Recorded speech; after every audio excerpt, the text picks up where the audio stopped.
नमस्कार मंडळी, मी प्रिया. तुमचं स्वागत आहे पेनफुल डिलाइट्स या माझ्या चॅनलवर.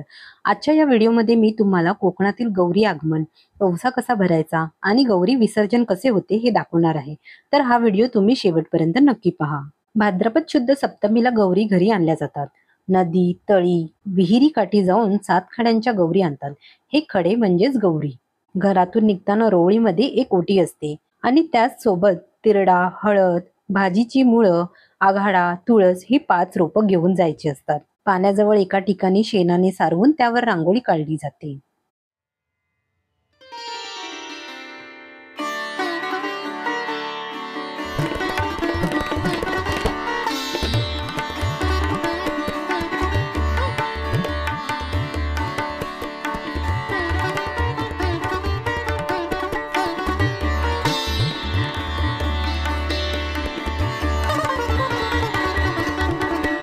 त्या जागेवरती निरंजन, पाण्याचा एक विडा आणि 5 रोपे ठेवली जातात.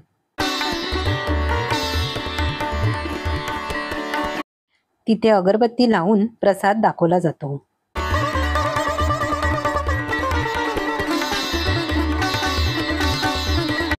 त्या 5 रोपांना आणि विड्याला हळदी कुंकू लावून अक्षता वाहिल्या जातात. त्याचसोबत फुलेही वाहिली जातात.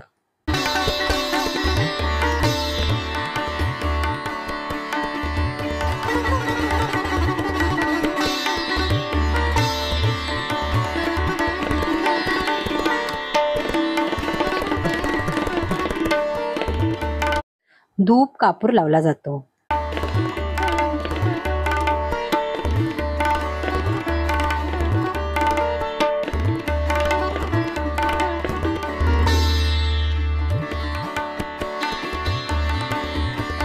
सुवासिनी एकमेकांना हळदी कुंकू लावतात.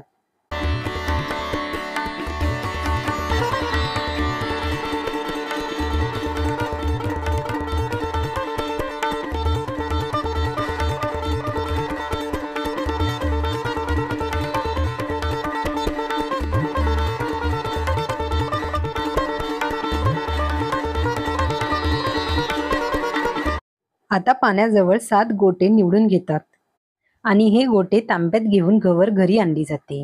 हीच ती खरी गवर असते. सर्व स्त्रिया या गौरीच्या पाया पडतात आणि नंतर प्रसाद वाटला जातो. आता एक एक साहित्य तामणात ठेवले जाते. गवर घेऊन येताना तोंडात पाणी ठेवून आणतात, जेणेकरून तोंड उघडण्याची शक्यता राहत नाही. जुन्या रीतीप्रमाणे गवर आणताना बोलू नये, हसू नये. जर असे झाले तर गवर निघून जाते असा समज होता. आता ही गवर घरी घेऊन येतात. घंटानाद करत ही गौरी घरी आणली जाते.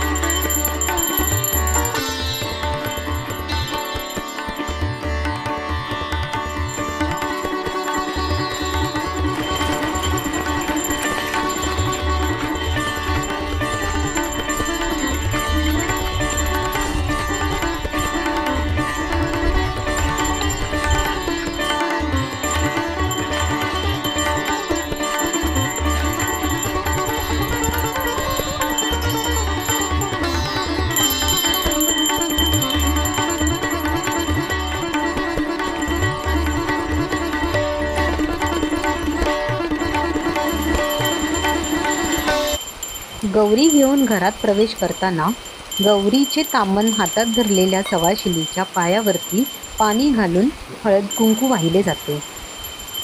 गौरी आगमनाच्या वेळी हळदीच्या पावलांवरती पाय ठेवूनच गौरी घरात आणली जाते.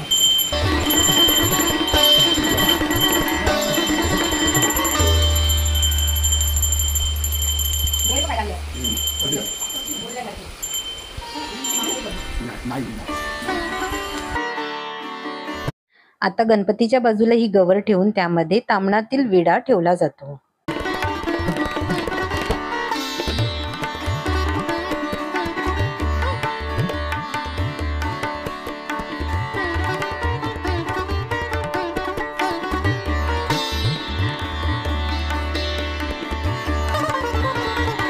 ही बघा, ही आहे खरी गवर.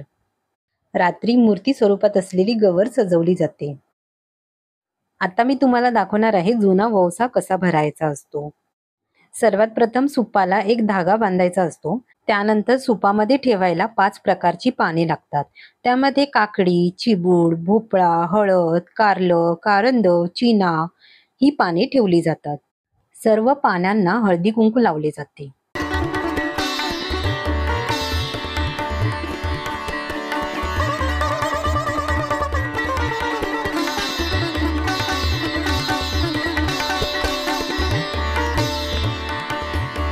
सोबत 2 नागवेलीची पाने आणि 1 सुपारीही लागते. आता या पानांवर 5 ते 6 प्रकारची कडधान्ये ठेवली जातात. यामध्ये सफेद वाटाणे, काळे वाटाणे, चणे, मूग, मटकी, सुके खोबरे, बदाम ठेवले आहे.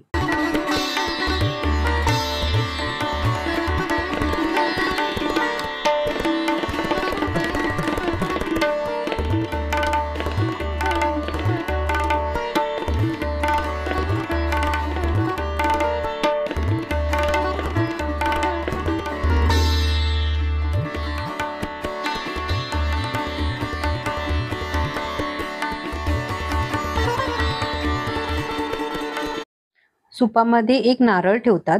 त्याला आंब्याचे असे पान धाग्याने बांधायचे असते.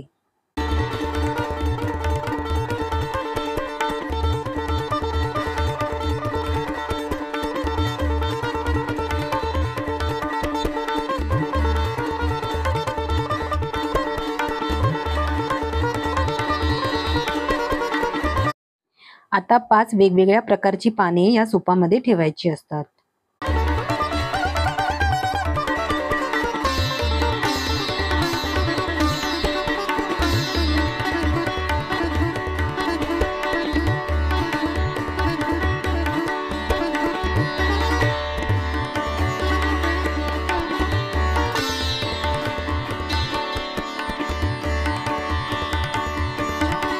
सुपामध्ये एक विडा ठेवला जातो. सोबत एक नारळही ठेवला जातो आणि 3 ते 4 प्रकारची फळं ठेवली जातात. विड्याला आणि नारळाला हळदी कुंकू लावतात. आता हे आपले ओवस्याचे सूप तयार आहे. ओवसा मानवताना सर्वात प्रथम तो गौरी समोर मानवायचा असतो. नंतर गणपती जवळ मानवायचा असतो. नंतर घरातील देवांसमोर मानवायचा असतो. त्यानंतर शेगडीजवळ किंवा चुलीजवळ हा वौसा मानवायचा असतो. त्यानंतर तुळशीजवळ हा वौसा मानवायचा असतो.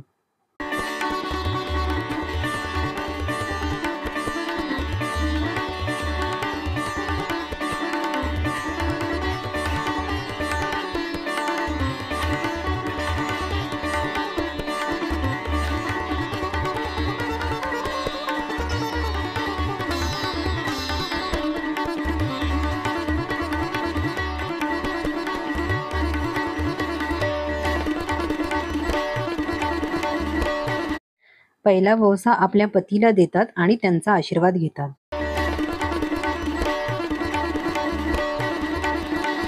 नंतर घरातील वडीलधारी व्यक्तींना वौसा दिला जातो आणि त्यांचा आशीर्वाद घेतला जातो. हे माझे सासू सासरे आहेत.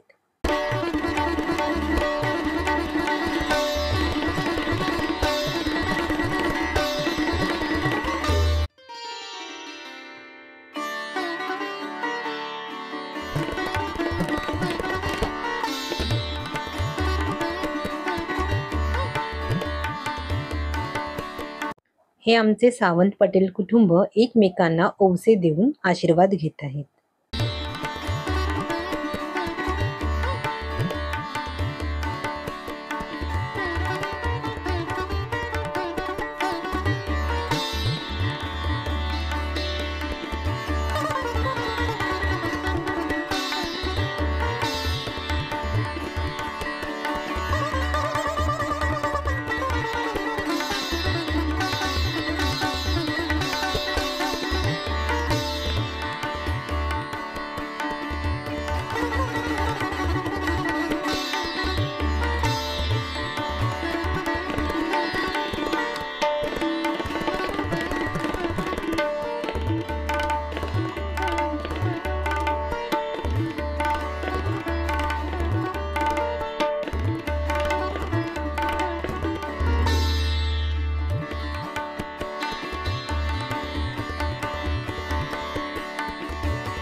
ववसा देऊन झाल्यानंतर आरती केली जाते. कृपाजयाची सर्वांगी सुंदर उठशेंदुराची कंठी गळके माळ मुक्ता फळाची जय देव जय देव जय मंगलमूर्ती ओ श्री मंगलमूर्ती दर्शन मात्रे मन कामना पूर्ती जय देव जय देव रत्नाकरचित पराती. आरतीनंतर नैवेद्य दाखवला जातो.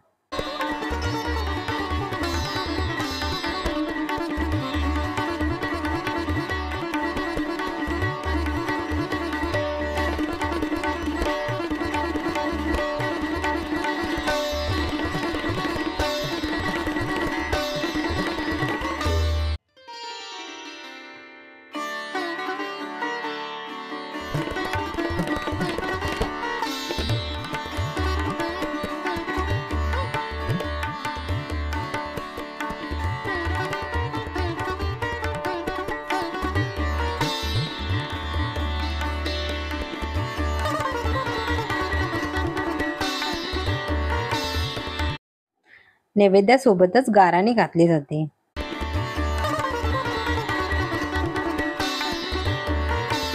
भाद्रपद शुद्ध नवमीला गौरीचे विसर्जन केले जाते. त्या दिवशी गौरीला भाकरी आणि पालेभाजीचा नैवेद्य दाखवला जातो. कोकणात बहुतेक ठिकाणी गणपती विसर्जनाच्या दिवशी सुद्धा मोदक केले जातात.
गौरी विसर्जनाच्या दिवशी संध्याकाळी सुवासिनी नैवेद्य दाखवतात.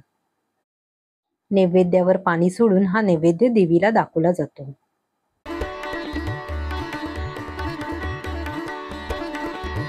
आता मूर्ती स्वरूपात असलेली गौराई थोडीशी हलवून तिला घराबाहेर ठेवले जाते. तिचे विसर्जन होत नाही.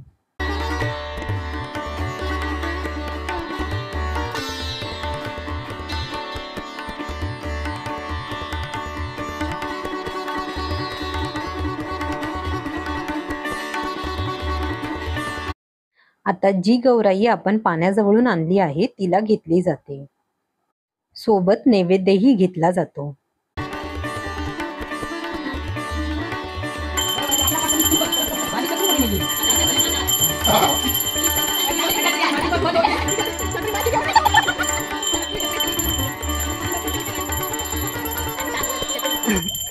आता घंटानाद करतच ही गौराई पाण्याजवळ नेली जाते.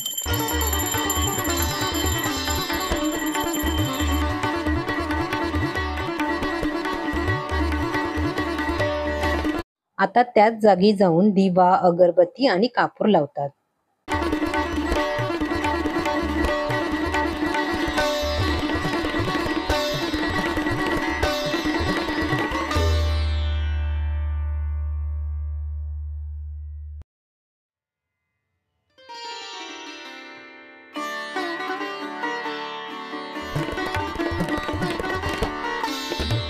आता त्या गौराईला हळदी कुंकू वाहून आशीर्वाद घेतला जातो.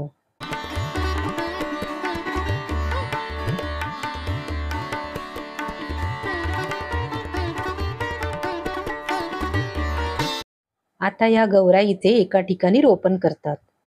त्याचबरोबर गौरी आगमनाच्या वेळेला जे 7 गोटे घेतले जातात तेही आता विसर्जित केले जातात. हे गोटे पाण्यात विसर्जित करतात.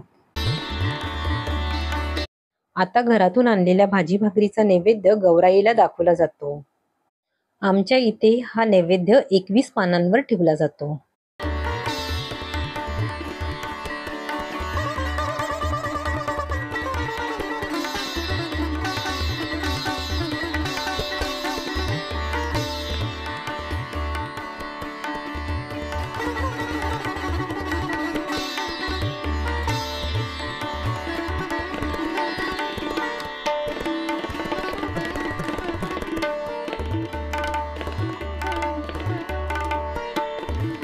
नैवेद्यावरती पाणी सोडून नंतर आरती केली जाते.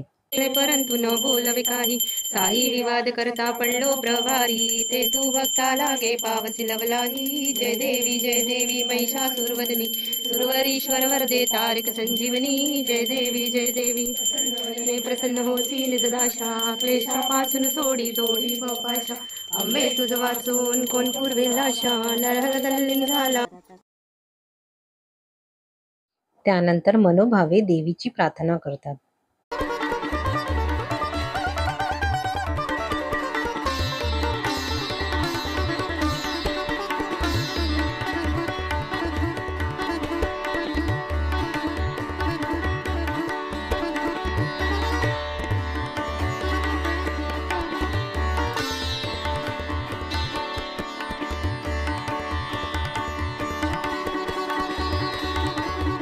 घरी आल्यावर गौरीचा जो नैवेद्य असतो तो थोडा थोडा सर्वांना वाटला जातो.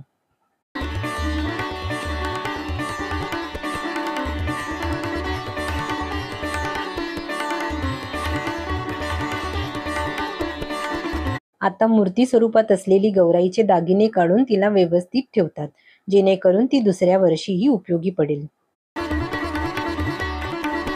तर मंडळी, कसा वाटला हा व्हिडिओ? जर व्हिडिओ आवडला असेल तर व्हिडिओला लाईक करा, शेअर करा आणि सबस्क्राईब करायला विसरू नका. पुन्हा भेटूया अशाच नवीन व्हिडिओसह. तोपर्यंत धन्यवाद.